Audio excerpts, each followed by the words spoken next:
Hello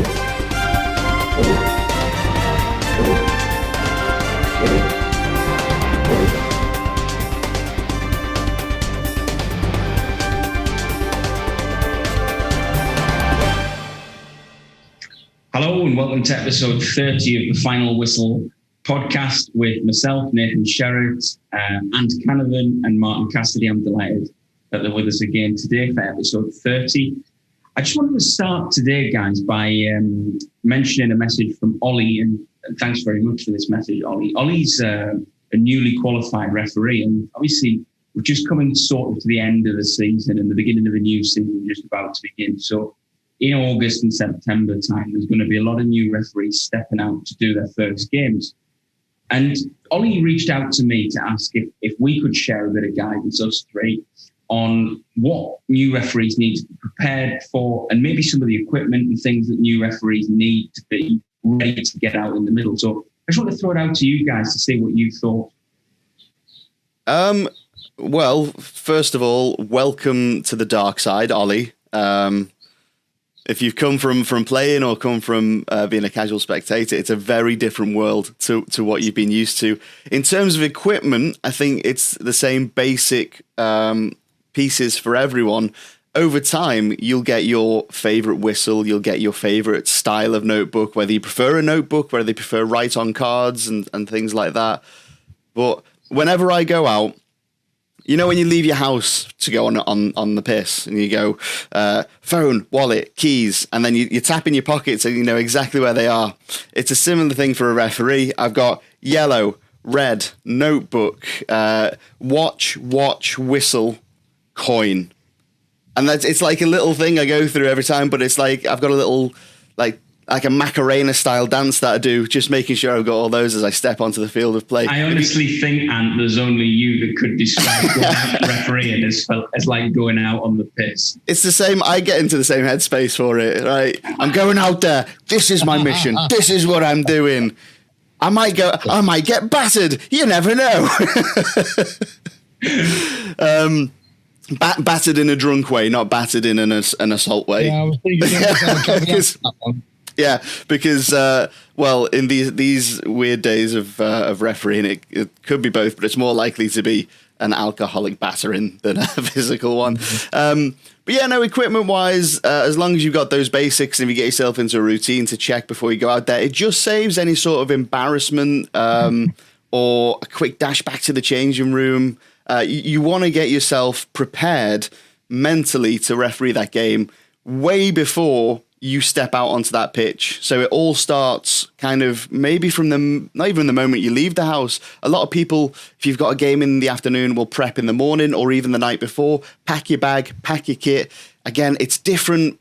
They're coming into a world of refereeing where COVID is the thing. So now I'm turning up to grounds fully kitted out already. So tracksuit top over my kit. So when I get there, I just strip off. I leave my bag in a safe area around, but there's none of that pre-match ritual that there used to be in terms of you'd get there way in advance of kickoff.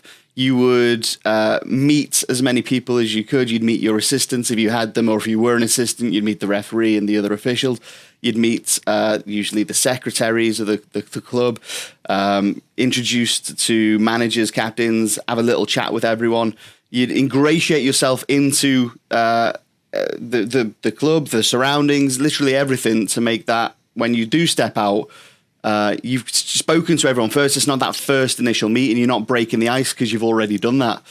And I think that's really important as well to say. I mean, back when I started refereeing the very first time, I would just walk out into the centre circle and say, right, I'm going now. This is it. I think if you get into a good habit of talking to as many people before that as possible, it'll make your life easier when you actually start to referee the game. Yeah, I'm thinking back to all those times when I started refereeing. With the leather ball, Martin. The leather ball, all in black and white. And don't forget, for those who read my blog on Ref Support UK, that I wore shin pads for my first season and a half, something like that, until until an assessor told me, oh, it's not appropriate to wear shin pads. So when it's not part of the referee's equipment, is it? But the reason I wore shin pads is because, which I think's tying it back to how we feel, is about feeling comfortable out there. One of the things you got to feel is comfortable is, and I don't mean like, be laid back. I mean, be prepared. A lot of the challenges you're going to face as a new referee are probably going to be mental as well as physical. I think we'll always remember that first yellow cards we ever do, and you'll find the more yellow cards you do, the easier it gets, and you feel a bit like, peacocking is because, I'm going to feel a bit of a knobhead, yellow cards and that. But always remember that as a new referee, a lot of clubs won't know you're new. And it's a good tip to maybe not say to the club, oh, this is my first game, or, just keep stum about that. And then if everything goes really, really well in your first couple of games, then say to the club, the secretary who's marking you, do you know what, I've only been refereeing 3 games. And he'll probably go, what, bloody hell, fair play. Something else we've had who's been around for years is shite. So I think don't be scared of conditioning your own success as a referee. And this is applicable at any level.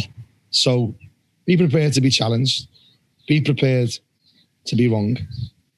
But also be prepared to put yourself in an arena where you might not be used to some of the names you get called and the way you get challenged and the things you get done. And Ant covers a good point there, because if you are a new referee, so many new referees are starting now with causes and all that. But if you were a new referee pre-pandemic and you haven't done that many games, little tips that you won't get taught in your course, don't lock yourself away in the changing rooms. When we can move changing rooms, go out there and mix and show your confidence and, check the field of play. Sometimes, you get told to get there an hour and a half before kick-off. Well, you'd be the only bleeding person there, and the goals might not be up and the net's not by. So don't be scared to go to a club and just say, oh, listen, what time is anyone going to be there? It's not use you getting there if there's nothing to check. You're just going to be standing around and probably putting more pressure on yourself. Little tips like, even for the more experienced referee, if you're driving to the grounds and you get out the car, don't stand there and go, oh, as you get out the car, open the door and oh God, me frigging back's killing me. When you stretch, do that round the corner maybe. Don't wear, if you are going to wear a shirt and tie, some say that. I think we've moved away from that. But, don't wear your tie and park around the corner, put your tie on just before you get to the grounds and check. All these little things you can just do prior to getting the game. With your trackie on, just do all that just round the corner maybe and just prepare yourselves. Are you all right when you get there?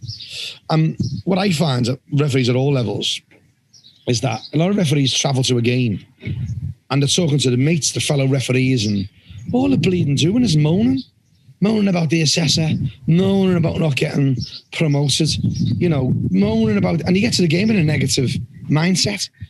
Maybe talk to the people who are outside your circle, your mates you're going out for a pint with, or you're meeting up the next day, your other half to say, oh, look forward to seeing you get on tonight. Get those positive phone calls in your head make them the last phone calls you make before you get to the ground. All right, I'm not saying, be on your phone in your car, do you know what I mean? Not hands-free. But you know what I'm trying to say. There's many little tips that you can use about creating your own positivity when you get out of that car and you're ready to do your business on your first few games. So be prepared, both mentally and physically, in my one. I was quite the opposite to you, Mark. Where you said, oh, don't maybe mention that you were a new referee. I think I was a new referee and introducing myself to clubs as a new referee for about the first 4 seasons. So that when I did... you get very quickly into the feel of things, especially if you come, I think, from a footballing background in the first place, like as a player or a coach. So if you've got that natural feel for the game and said, oh no, you did some good things there. We've seen refs, like you say, we've had refs for 20 odd years that have not been as good as you, and you were getting around the pitch and all that sort of stuff. Clubs will appreciate a referee that keeps up with play and moves, even if your decisions are not all probably accurate or correct in most cases. Say most cases, in some cases. As long as you look like you're trying. Like, it doesn't matter what the game is. It could be under 9s, it could be vets, and anything in between. If you look like you're putting in a shift and getting a sweat on, I think that they'll see that. That's a big visual cue when you, at the end of the game, say, oh, well done to all the players and well done to the managers. Good game and all that. you see that you're like sweating your nads off, they'll be like, fair play, you've really grafted there.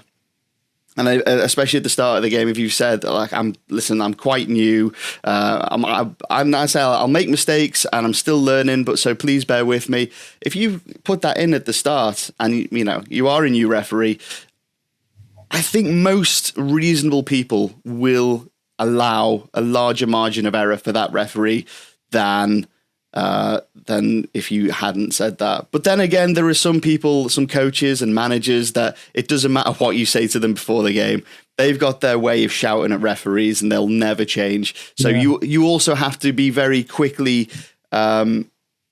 resilient. Resilience is an excellent word. Manage and find a way to manage that manager or the coach. Yeah. Resilience. I've got less faith in people. If I'm honest. Yeah. And I think over the years, experience that, they watch these managers at top flight level go, all about the extra 1%, all about the extra 1%. Well, that 1% is getting one over on the referee. It's a big part of their game. And I think I wish, I would advise that mindset you've just said about telling them it's my first game. I find that the first comment you get, you can tell you're new to this, and the first throw-in you get wrong. And I just feel sometimes, but I'm not saying write it off. Some people, might think your method was work and great if it does. But I find that sometimes it's a tool in your box to pull out. Hey, listen, do you know that was my first game today? Boom. It has far more impact. Play. And I think that sort of mentality, just having different toolboxes. And I think we've talked about this before. Nate said about resilience, which is a great point. But being a new referee is all about creating your own toolbox and what actually works for you. Look how different we all are. Ages, personalities, everything, attitude. And I think don't just hear someone say something and just think, I'm going to do that. Don't pay attention to the Premier League lads. They're miles away from you. Absolute miles away from you. Some of the stuff they do just won't work. Remember looking at a Premier League ref. They've got buzzer flags. They've got a team of 4 or 5. They've got headset communications and years of experience, top flight coaches, etc. So try not to watch what they do. I just, the only thing I would say about watching the soft flight referees as a first year referee is maybe look at the body language and the facial expressions. That's a transferable skill right down. You can show someone you're really not happy by your body language and your facial expression. And at every level of the game, that's really important. They frame it as visual impact. It's a bit like we said about turning up to the game. You should be able to carry that little bit of professionalism right through to the end of the game. How you look, how you act, how you communicate. And if there's one word I can give to any new referee, but even any referee really, try to be connected in the game. Just be mentally connected. And you'll find that bridges start getting built if you look and feel like you're mentally connected. I think that one of the things I would say, just to supplement your idea of that toolkit, is try to look for those little cues, those little bits that really help you. Little things like if the ball smashes off 2 sets of shins and you've got no idea, try if it's on one side of the halfway line or another, try to always go defensive, because then you're going to protect yourself and there's less risk of something being wrong. Just little things like that, because there's always going to be times when a ball smashes off something really fast and it's like pinball and you can't see it. So always try to look after yourself, because there's a championship referee that's currently on the championship said to me once, for us as referees, it's about survival. And the best way that we can survive is by taking as little risks as possible when we don't have all the information. Yeah, good shout. Yeah. No, it is a good shout. And I think one of the things that the guys and girls coming through and starting off is something that we discovered on our Facebook page, the Ref Support Facebook page, was the inconsistency by having club assistant referees. And what we found is that down here in Somerset, where I live, everybody has a club assistant referee.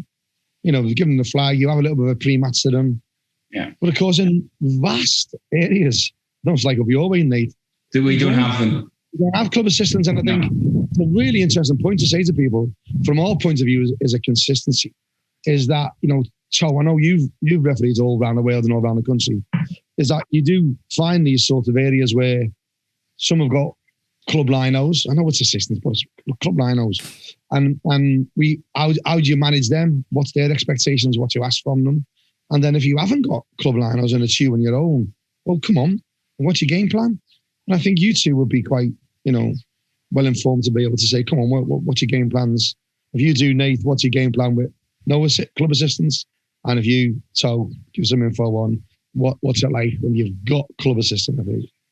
Well, yeah, what I always do is, particularly with adults and open age football, I will generally have a little chat with both teams before the game kicks off, saying, look, I'm here on my own. I don't have any assistants with me today. If I get one offside wrong, or I'm turning and there's a run or something like that, I'm always going to give the advantage to the attacking team.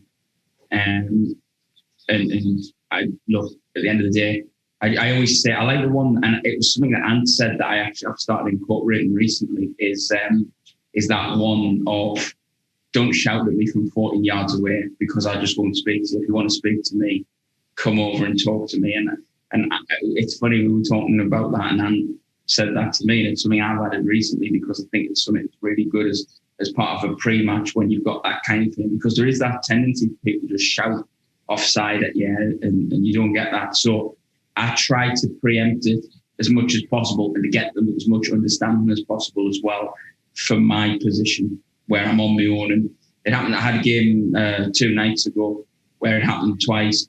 I was on the turn following the ball, and as I've come round, I'm looking at a player and I'm having to make a decision as to whether I think he could have been in an on or offside position.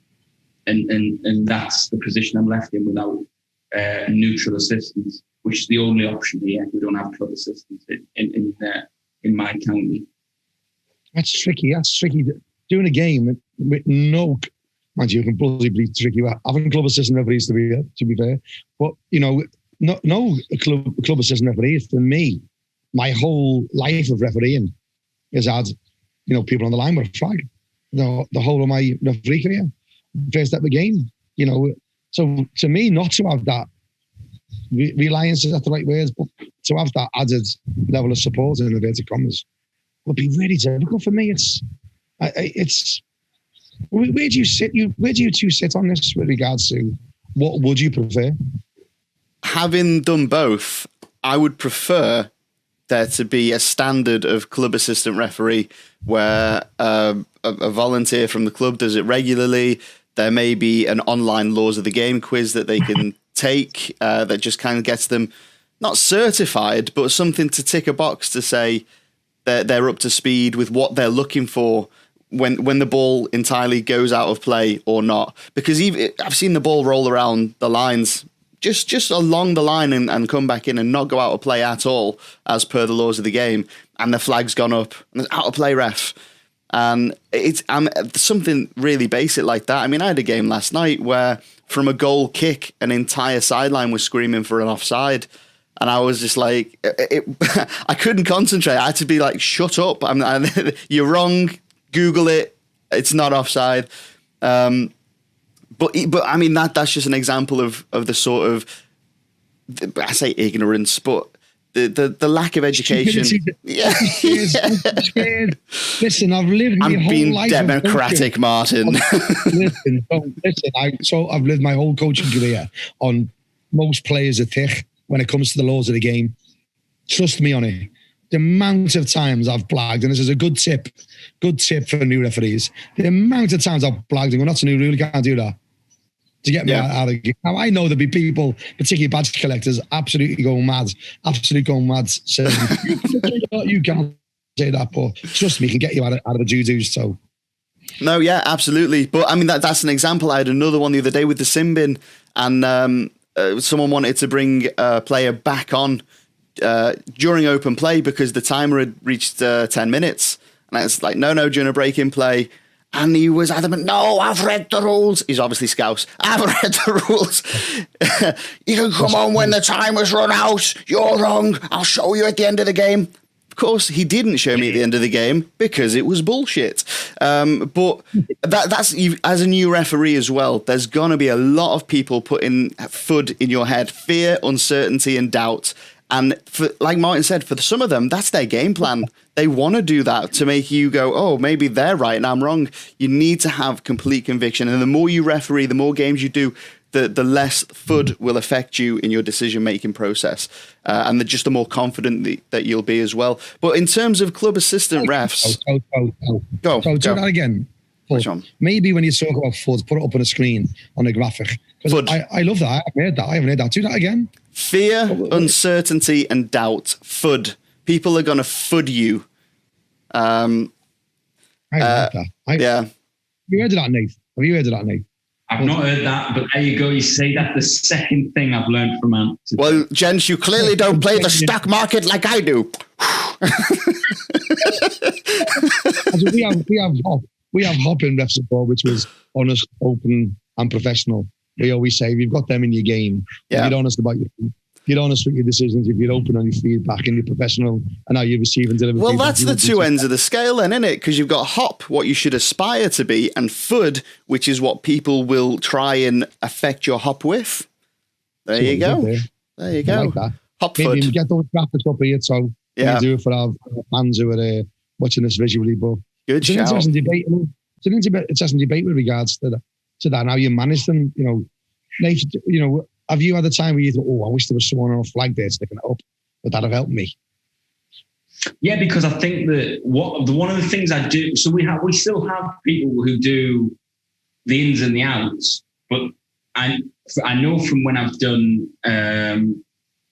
neighbouring counties, games in neighbouring counties, they actually will take responsibility for offside as well.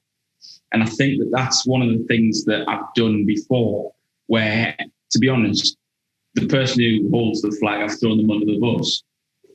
Oh, it's not out, ref. Look, he said it was out. He put his flag up. I'm going with him. And on the other side, I'll go with the other one. And that's what I've done. And I think sometimes I'd be more than happy to do that as well and just say, look, he's raised his flag. And on that side, I'll trust him. And on this side, I'll trust him. So would you do, I think you've hit on an interesting point here. So during the same marking season, would you do some games without club assistants and some with? No, I would do games with... All of them without? No, I would do some with neutral assistants and some without completely. What a change that is. I know. Well, this is what I was going to make that point is when you've got competent club assistants, that puts you in a better position to make the step up if and when you get promoted. So what's different when you're doing a game as a referee with no assistance whatsoever? Like, I've stopped taking my flags to games and I've said, don't even worry about ins and outs because I'll call everything. I'll do it all because it's just easier. There's no... I had an incident last season where the game just absolutely fell apart because an assistant, a substitute with a flag, didn't put the flag up. Play carried on down the line. Cross was whipped in. Goal, and then he sticks his flag up. And I'm like, okay. It's a shit show at this point, but I've got to figure out what we're doing. And I was talking to everyone. The players are all screaming. And from then, I was like, you know what? I'm going to use COVID as an excuse to just remove that element from the game. Say, oh, because of COVID, I can't give you my flags because you might contaminate them. Ugh, COVID. So I'll do everything. And that's an actual thing, though, Ant. Yeah, no. Yeah, no, that I know it is. That's what I'm saying. I'm using that though as a way. No, yeah. So when they say, oh, do you want me to do? And I'm like, no. I have to do everything now because of COVID. I can't give you a flag. I've been doing the same thing, but the thing is, I think next season I probably will go back to handing the flags out. Mate, it's worked. Okay, different folks, different strokes, but it's worked so well for me. Now that I have complete authority over everything, and I don't have to delegate ins and outs, which are a ridiculously small point in the game. Now that I've got control of everything, that works for me. But okay, so when I've got no assistance, very, very different is my movement and my patrol paths.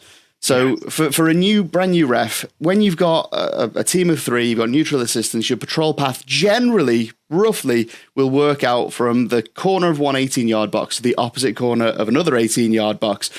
In a line drawn between the two, going through the center circle. And obviously you'd deviate from that patrol path as and when required, depending on play. But roughly speaking, that's your diagonal that you're going to be running on. Yeah.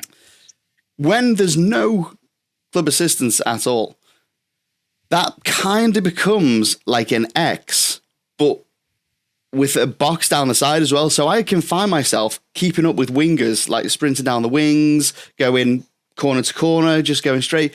So I cover more ground and I have to be a lot quicker and a lot more switched on with no assistance than I do with assistance.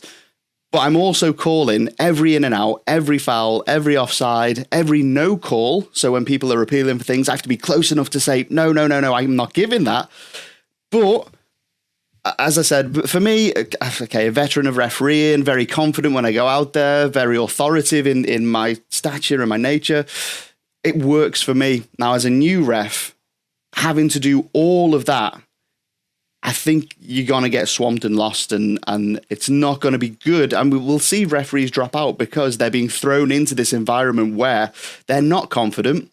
A lot of them don't have the stature or the authoritative kind of appearance, the bald white man facade of people look at me and go, you must be a referee. So you throw these kids into the lion's den, and you're gonna see them going, this is just horrendous. I don't want to do this ever again. One of the most difficult things I think is when you have to stand in a channel on a free kick, particularly a direct free kick. You've got to stand in that channel while there's a wall there. So you set your wall out and you're now going to go and stand in a wide angle, which means you ultimately you are sacrificing one thing for another. So if there's a handball or something in a central area, you've got no chance because you're standing at the side to watch an offside. And the other thing is, and I don't know whether it's because I'm useless at moving, but I find it really difficult. I was told once by an observer that I needed to stand in the channel and come round into a central area when soon the ball had been hit, so I'd give myself a chance to say both.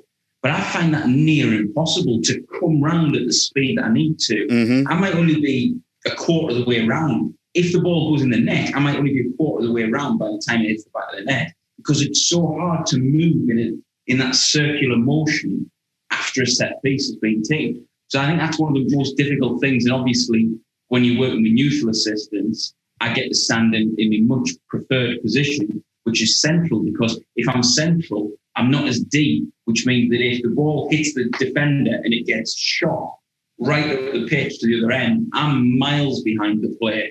Because if that happens and I'm in the middle of the pitch, I'm not miles away. I'm in a central area. I can see much better. Well, Nate, one of the things that it's good for new referees to remember is that you're never always going to be there. And what you got to do is you sort of got to, the things you were describing then with free kicks and the management of free kicks, is that in your head, you've got to sort of like filter out all the stuff you don't need to see and prioritize it. And with every single dead ball situation, be it a kickoff, what's my priorities? Be it a corner, what's my priorities? What is the most likely thing that's going to go wrong? What is the most likely thing that could happen? And it's even at the lowest level of football, you can normally find out what they're trying to do. Who's the man they're aiming at? If they got a big tall Peter Crouch, do you know what I mean? So that's the one you look for, because he's going to be your problem player with regards to they're either going to try to stop him or he's going to be trying to do something to someone else. So you can slowly get rid of it, mentally in every set piece, in every situation. Yeah. What's prioritized? What do I need to just sieve out of my head? And I focus on that. But the biggest tip on any dead ball situation is look at what foot they're kicking the ball with. It will always give you a clue of where that ball's going to go. This is another one I want to say as well, just quickly, Martin, while you're on the subject of faith. This is another one that I've learned something from both of you and doing this with both of you. And the one thing I've learned that I've taken into my refereeing from you is when I'm doing my warm-up, looking at the foot of the goalkeeper, which the keeper kicks with. That's a really simple, easy to implement tool that just learning and listening to you, I've been able to add. And I think that's something that anybody could probably think about. Yeah, explain the thought processes, mate, these young referees. Why did I say clock the goalkeeper's foot? Do you remember why I suggest that? It's to do with positioning really more than anything, and which way it's going to go. Because I think that's one of the things that probably will confuse a lot of referees, is being told that you always must stand in certain positions, when in reality, you need to look at the situation, because like we said before, every referee is different, every player is different, every team is different. They've all got different tactics. Every player plays in a different way. And I think that it's actually, you need to use that first 5-10 minutes into a game to try to understand how maybe the game's going to be played by both teams. But one of the little things you can do before the game even kicks off is again, as we say, clock which foot the goalkeeper's going to use. Yeah, it's important. And another tip on that is, particularly if you're on your own, you got Clublinos, is if the ball gets played back to the goalkeeper on his wrong foot, forward, if you've got any sense, will close him down because he knows you're going to take an extra touch. So it gives him that sniff. Bardi is absolutely amazing at it. Just that. So you'll see them, they'll take it first. So if it's going on his correct foot, be it his right or left, you'll see they might not close down. So if you're aware of that, you'll be able to think, hang on, that's going to his wrong foot. I'll start making a move. So it gives you more of a chance to pick up, the striker hits his hands or whatever. So, and even if nothing comes off, if someone is watching you, it tells him that you're aware of it. So it's a tick on the awareness. It's a tick on the position. So it's a really, and this, the foot thing can work on every player on the pitch. If you've got someone on the left who's left-footed, he's very, very highly likely, he or she, so when the ball comes to him in wide position, to play a first time, to knock it in with the left if they're on the left. If they're on the right, they're probably going to take an extra touch to come inside and then cross it. So if you're chasing that down as a referee and then they turn backwards to get on their right foot, you're probably going to get it by the ball, or you're probably going to become too close to him. So those little things that you don't get taught in there. I think in recent times as well, you'll say that the way modern football is now, it's a deliberate decision to play left-footed on the right and right-footers on the left. And what you'll generally see is that there'll be a lot more shots come from wingers. And that, I think that's something that, as a referee, you're going to look to move more in a sort of sideways direction to keep an eye on the centre of play, because that's where things like handballs from defenders and things can occur in that final third, really. Yeah, and we've said about, with being aware of that. As a referee, when someone gets the ball, there's no one challenging him or her. Have a look around yourself and see what options that player's got. And if you're standing in his only passing option, blocking it with your body, you're probably going to get it by the ball. But he's not going to see you, he's going to hit it. And you get it by the ball and you get called for whatever. It's very, very easy to anticipate. If someone's got the ball on their own, don't look away around if he's just about to get tackled and you miss a 2-footer challenge. But if he's on his own or her own and the player's got space, have a look around yourself and see if you're in the way of his or her passing options. If you're aware of that, you're going to get out of the way, move backwards, move forwards, whatever way you do. And you'll see this is something the pros do really well, which contradicts himself really, saying don't look at what the pros do at the Premier League. But watch how they do. They call it opening gates.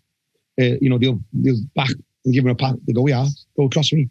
They're very aware of that at higher levels. And there's no reason when you start off, just pay attention to those little, am I in the way of his passing options?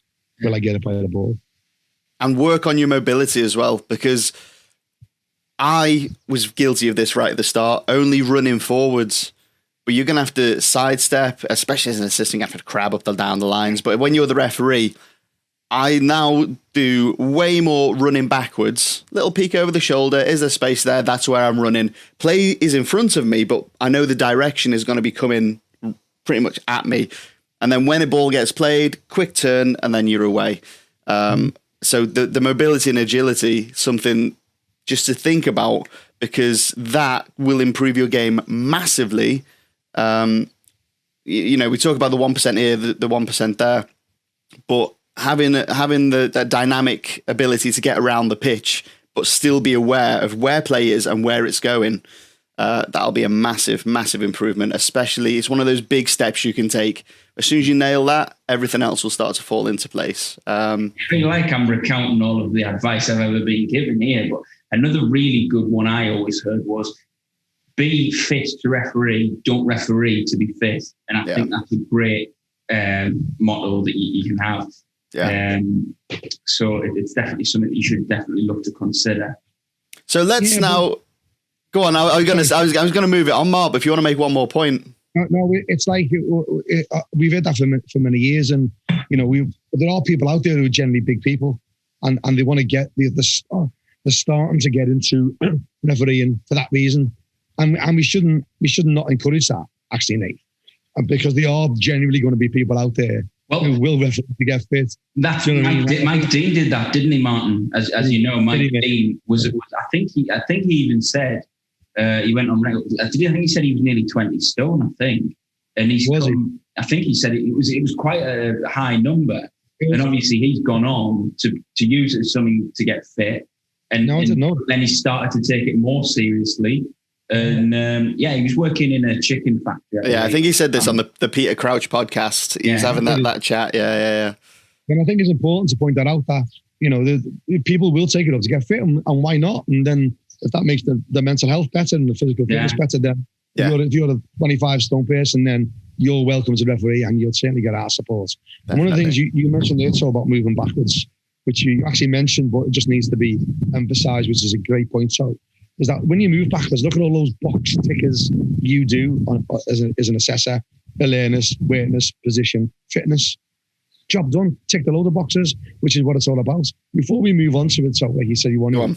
If you're not looking at the competencies of the assessor and the assessments at your level, if you're not absolutely fully clued up on what the competencies of each level of refereeing, if you're not fully aware of them, you're missing a trick.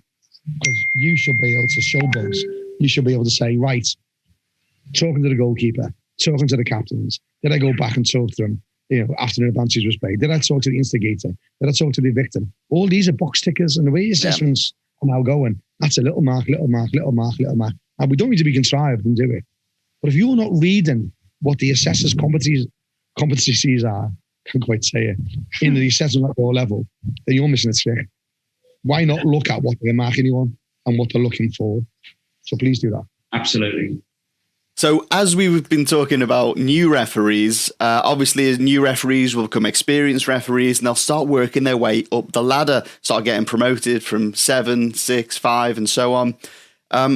It was flashed up recently on Martin's page on Ref Support UK that people still in 2021 are applying themselves to refereeing. They are, in their opinion, getting good marks back from their assessors and observations. They're ticking the boxes in terms of fitness tests, in terms of getting the games in as both assistant referee and referee. But still, they're being denied promotion without any good reason and any appeal process afterwards. And is it a case of your face doesn't fit, you've said something to the wrong person, we just don't like you, we don't think you're what referees should look like, you've got a beard and tattoos, whatever it is. So I just want to kind of carry on the discussion that was started on Ref Support UK and just kind of throw in a couple of things here. Martin, Nathan, what are your opinions on that? I would love to see wholesale kind of modernization of the promotion process to make things more transparent so that you can at any given time see where you are in any given county or league compared to the other referees. Am I doing well? I've got no idea right now where I am in terms of my bands for club marks. And I'd love as well to see club marks being completely taken out because, as I said earlier in this podcast, I've had clubs screaming for offsides from goal kicks. Now, if I hadn't have said, no, shut up, Google it, you're wrong, they would have been right and gone, this referee's crap. didn't give offside. He was stood 5 feet offside. It was obvious for everyone. We're going to mark him down. Well, now I've just been penalised by a club for You're not... probably going to get marked.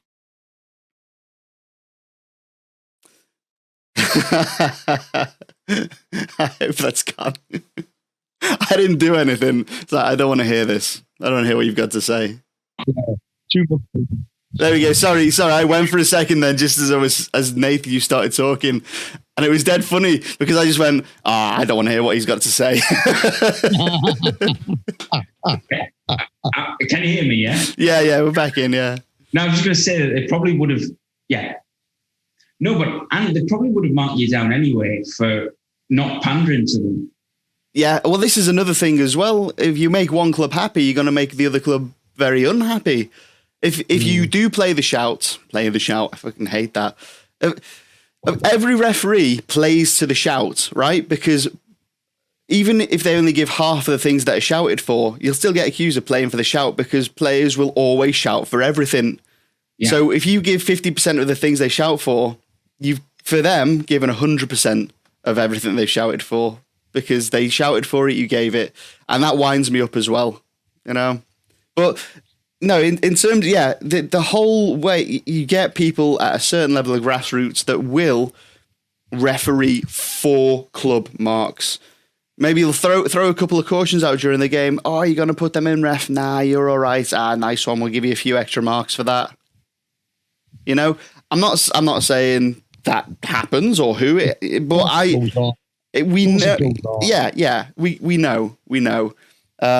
So I'd love for just a big transformation in how referees are promoted up through the system.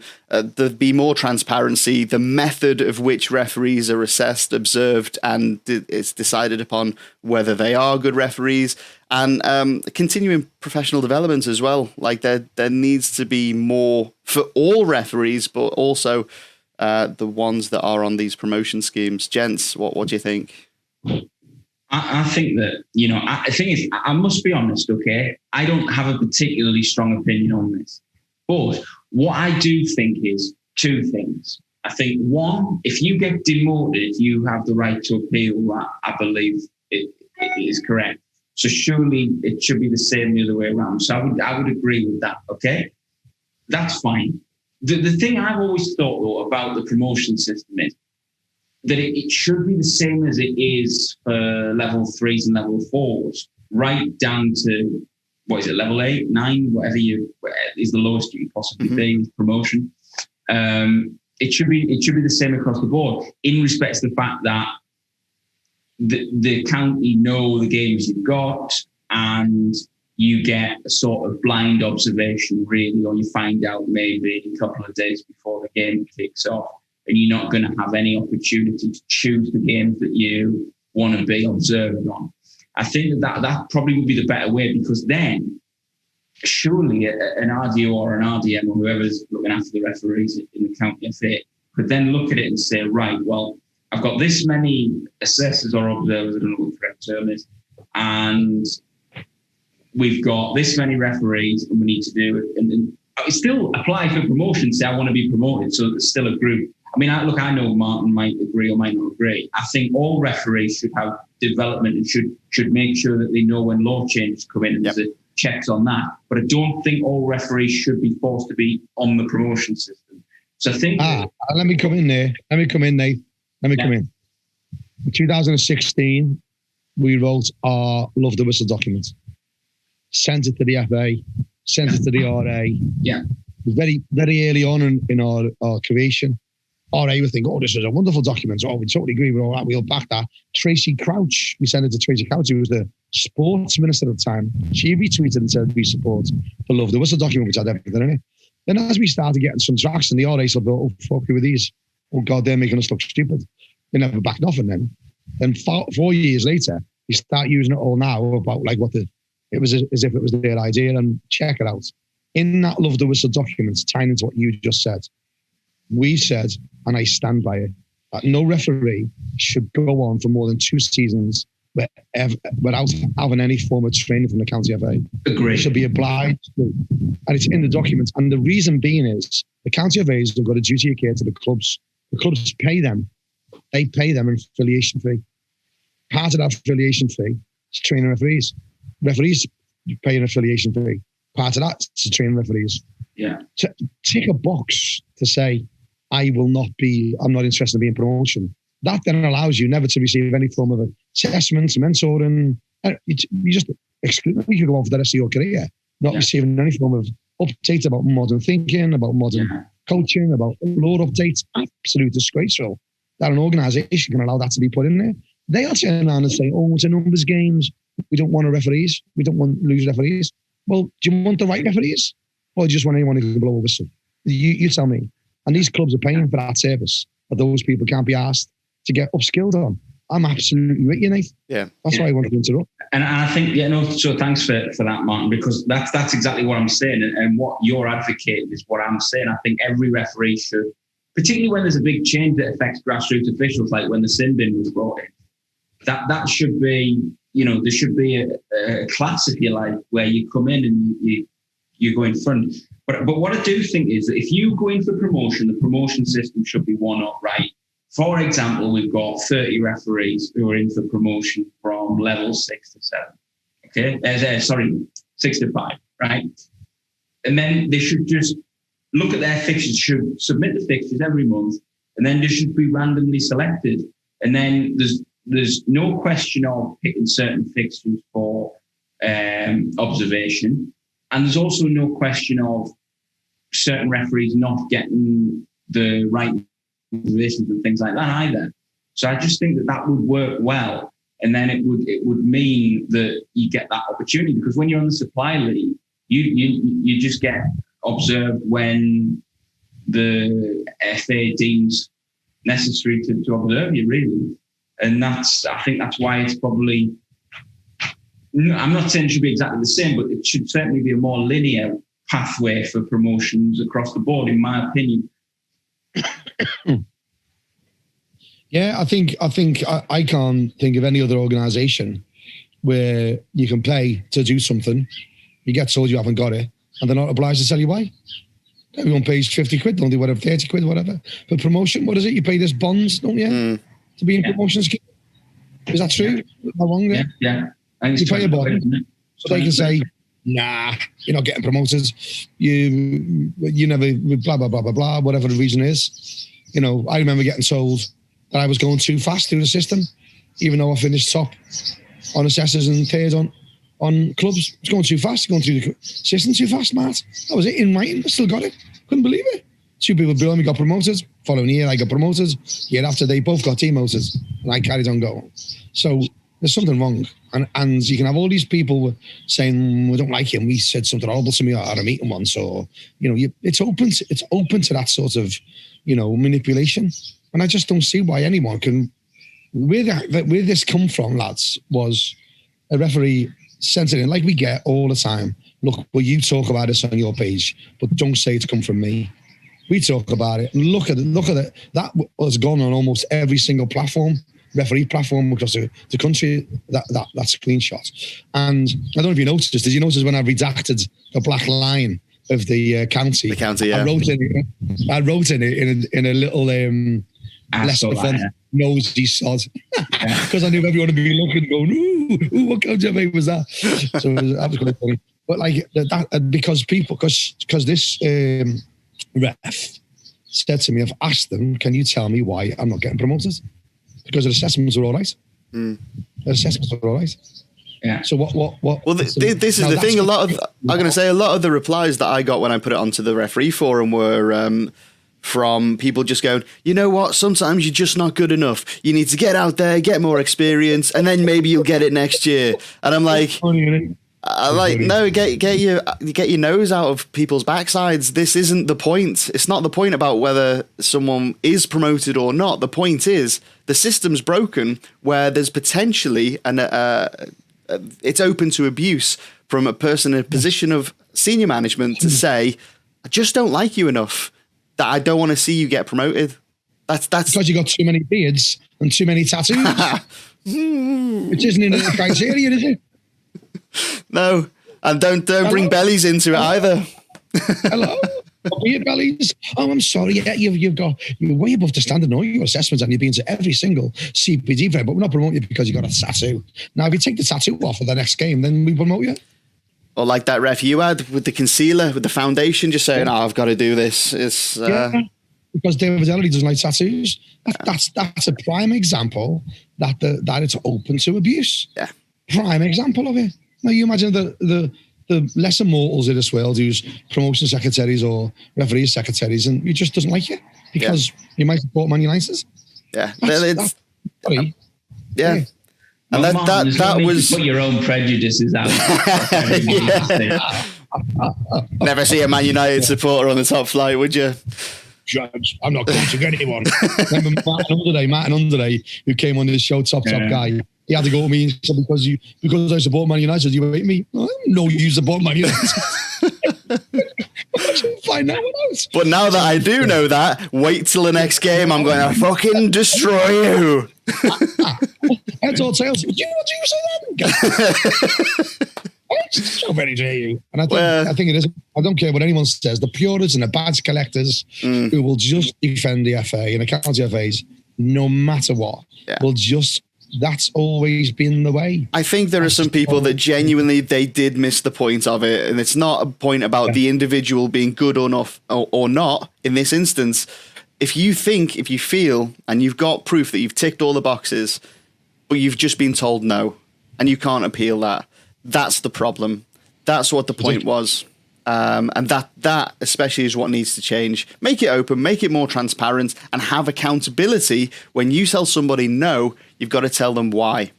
And it can't be one person making that decision. Surely it's got to go to some sort of delegate management committee, something. I don't know. I hate committees at the best of time, but it needs to be more democratic. It can't just be one person saying yes or no based on something that you'll never know. You're right. I know what it needs to be. So it doesn't need to be a phone call. It needs to be in writing. Yeah. There's too many people hide behind phone calls. There'd be a challenge to go, I didn't say that on the phone call. I didn't say that. No, that's not what I meant. Put it all down in writing. Trust me. It's worked at ref support. All these knobheads out there, don't work at ref support. They don't like the FA. They'll never put it down in writing because they can't. He'll tell you that. And 9 times out of 10, because we've challenged something on social media saying we're out of order, or they haven't addressed something, or you've treated someone incorrectly, that's where it all comes from. So get them to put it in writing. I've done it today before I come on this podcast. Another referee seen it on our page, said, can I have your help? I said, yeah. Email the county FA, copy me in, and I'll reply. And I've replied for them all free of charge, like we do. And I've replied to all of them saying, I can see no reason why they should not put in writing exactly why you've been promoted as per the FA policy, procedure and process. That's it. Job's done.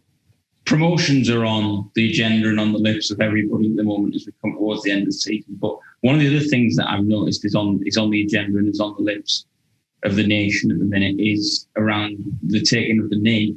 And I think that, we've seen that Scotland made the announcement yesterday, and just for everybody who's wondering, we're recording this on Friday, the 11th of June. So Thursday, the 10th of June, Scotland said they're not taking the knee during the Euros, which starts today.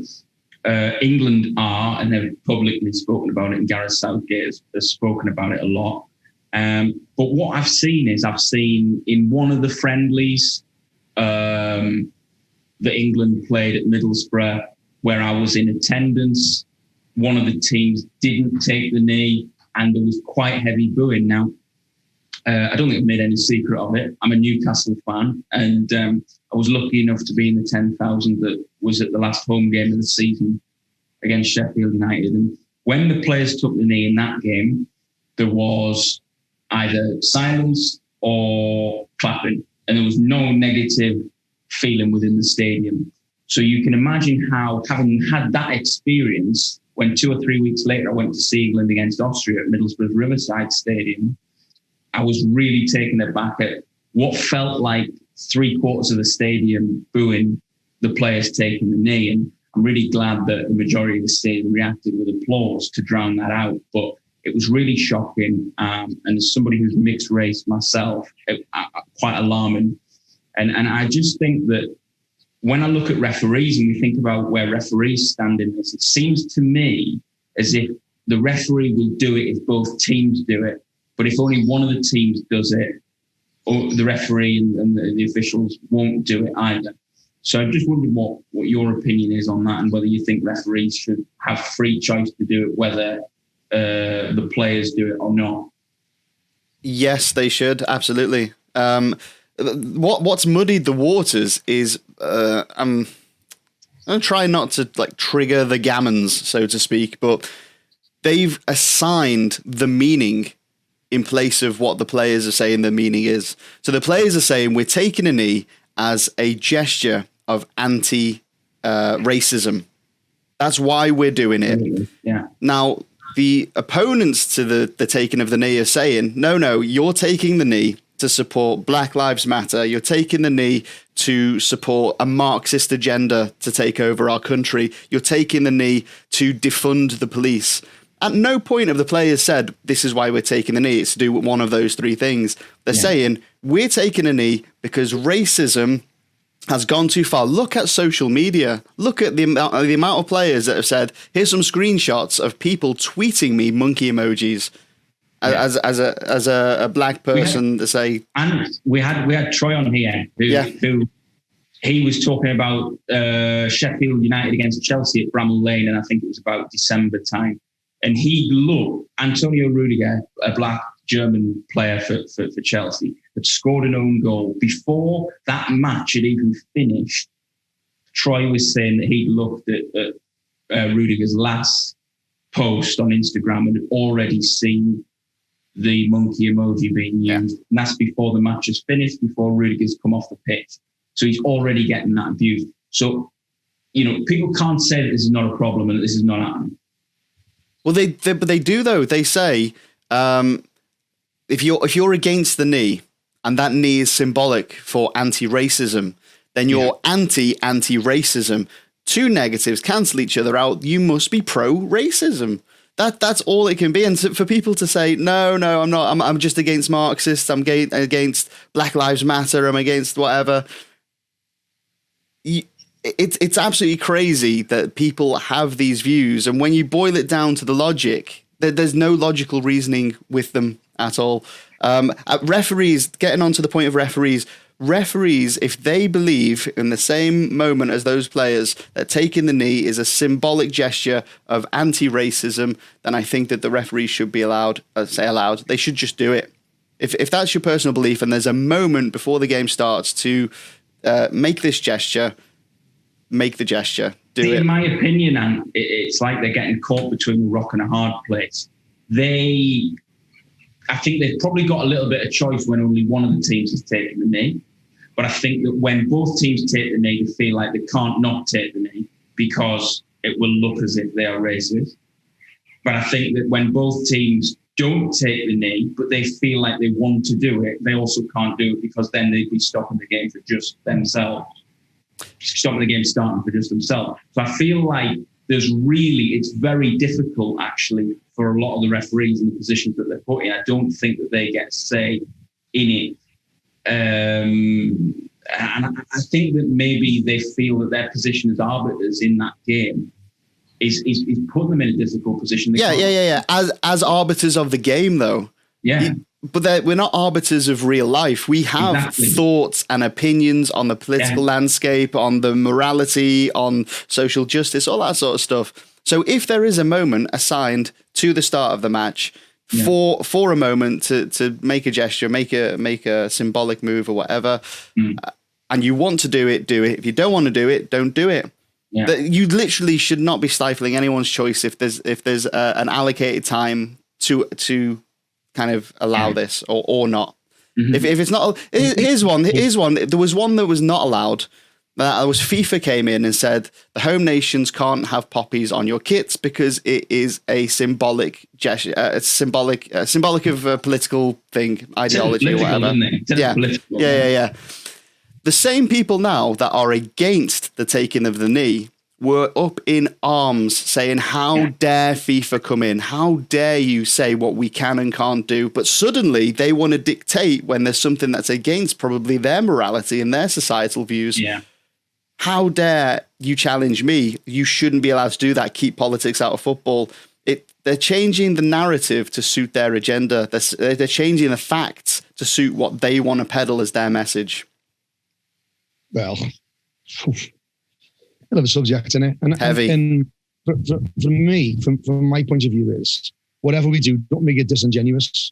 You know, you do it because you want to do something, not you just want to, you know, take a knee, and then the next game in 4 days' time you take the knee again, and in between that you don't do anything. You know, and then don't do what some people have done. Oh, it's all about education. It's all about education, and then they don't do any education. They don't train. They don't do anything. And I've seen Troy put something up where, you know, they were talking about exactly that, about education, and they don't do anything. They don't do anything. What? It's all like Gareth Southgate coming out and doing and saying, you know, we should take the knee. I agree. We definitely should take the knee, and we should fight it in every way we think is appropriate, and don't let other people piggyback it, you know, and say it's for this reason or that, defunding the police or whatever. But let's make this a starting point to address it, not just make it something that happens before the game now, like a toss of a coin. You know, let's have some power behind it. Let's have some meaning. Let this be a starting gun.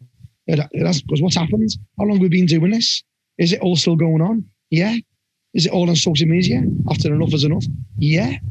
So it's not, as a concept, quite working, is it? All it's doing is raising a profile at a particular time, which is great when we discuss it, and I'm all for it. However, what next? How are we going to address it? What else are we going to do? Where's the power of these people? You know, what else are we going to do? And I think we've seen this to a lesser extent with this, what we had over the weekends, where the clubs that we attack, the clubs that attack, but we go after the clubs who tweet about, you know, calling referees Hitler. And we still got people defending that. They've got to write, what's all that about? Do you know what I mean? So I think the whole game of how we are needs to understand what is it all about. Am I just doing it because our number 6 is doing it? Or do I truly understand and feel what taking a knee is all about? And I think the education of the people who are booing, the people who are taking a knee, actually, what's next? What's next? Yeah. Let's address it. Let this be a starting gun and a bit of a, you know, look at the rainbow races. When they first come out with it, why is someone wearing rainbow laces? Look at it now as a campaign that has real effect. People are embracing it. Let's take the knee. Let's make the knee something that is a starting gun to make the game and life and the general attitudes to someone who isn't your colour a better experience and more positivity. Let's start it. Let's use it for that. I think we see it as well in refereeing, you know, and Martin, you know, you probably more than us two in respect to the fact that, you know, you I think you spoke about it on last week's episode about working with Uriah Rennie, and also I know that you've been involved in the coaching journey with Sam Allison. And if you look at those guys who, one obviously retired now, who reached the pinnacle of the game, and another one in Sam, who's on his journey up the leagues at the moment, having been promoted for the season just past. I think that the fact that, you know, again, I mentioned it last week and we said, okay, the fact that we know them by name and things like that is a big issue. But I think that what they've had to go through as referees in terms of discrimination, I think that's why we should feel empowered to be in solidarity with our colleagues as well, because, you know, it's been a very tumultuous journey. We've heard Joel Mannix talk about level 3 being the black man's graveyard. We've heard all of this stuff, and that's all to do with race, and that's all to do with what we've had to see happening, where we've not seen diversity in refereeing. So I definitely think that this is not just about the society and the players. Like, there is a reason for referees to be involved as well within our, you know, because in football, you know, okay, I think we're probably in a reasonable place with the players in terms of the discrimination, but the abuse that they're getting from the fans is disgusting. But as Troy mentioned when we had him on, we're not seeing black people represented in the dugouts. You know, we're not seeing black people represented as referees as much as they should be either in proportion with the population. So I think that, you know, we've all got a reason and it all means something to us. And that's why I think that, you know, referees should be just as involved in this taking of the knee as anyone. Well, as go on, Mark. Sorry, Nate, what does it mean to you taking a knee? As a mixed race, what does it mean to you? It means that, people like myself are going to get a chance, and I'm going to be able to progress and move freely as I should be able to, irrespective of the fact that probably there haven't been as many mixed race people like myself who've been represented as referees, particularly at the top level. And to me, it's really important because I think I've mentioned on this podcast before, luckily, as I got older, it wasn't as much of a problem. But when I was at primary school, I got a lot of racial abuse.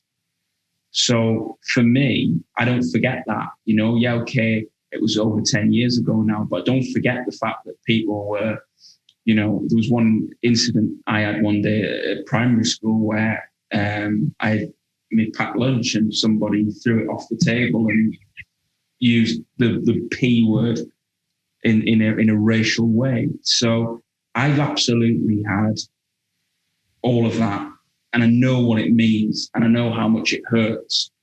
And that's why, for me, the whole battle for equality comes back to those moments. And luckily, as I got older and went into secondary education, I was accepted a lot more, and I didn't encounter racial sort of hatred, if you really want to call it that. But I have had it numerous times as a younger boy where there was a lack of education, I think even more so, and young kids hadn't realised it was right. And I did get taunted quite a lot for it. And a lot of people mentioning, where did you come from? Did you come from Africa or something like that? Well, no, actually, I came from about half a mile away. But it's like, it's something that really upset me as a young boy. And I remember being singled out and my difference being sort of made aware to me. And it wasn't like being positively embraced, and it wasn't in a good way. It was in a really negative way. And so that's why that affects me. And it makes me feel like it's still important now, because I feel like there's been a regression. I said it before, that it's in more recent times that I've actually had to report racism as a referee, rather than earlier in my career, the frequency's increased. And luckily it hasn't happened this season, but it did happen 2 times last season. So I think these are the things that is why it really matters to me. I don't want to see it in society, but I don't want to see it in refereeing either, because I want to see people like me refereeing the big games, and I want to see people like me playing for both teams, and I want to see people like me in the dugouts, and I want to see stadiums with people like me supporting the teams, and that's why it means so much to me, Martin. No, fair play, mate. I knew who on earth would argue with that. What right-minded person was? That's why I wanted to hear it, Nate. I'm sorry for putting you on the spot, mate. But no. What right-minded person would think, why not do that? Why not support that? Do you know what I mean? So thank you for being so honest and open here, mate. Appreciate it. Thanks. Fragile, insecure people are the ones that would want to. Which in Latin is nobed maximus. And that's what we need to eradicate from society, these knobhead maximus. Yeah, that's what it is. My Maximus, what's your first name, knobhead? I don't like saying it because I have a very good friend in Rome called Nobedus Maximus. So I think it'd be a good way to end this episode and on a positive note about a terribly negative subject. Yeah. Us three on here are all for taking a knee. What it's about, the right reason for what it's about, is that to give everyone the chance to judge them and their ability on all the positivity, not on the colour of the skin. Definitely. Absolutely. I think that's something we're all in agreement with. Gentlemen, thank you very much. And to you at home for watching and listening.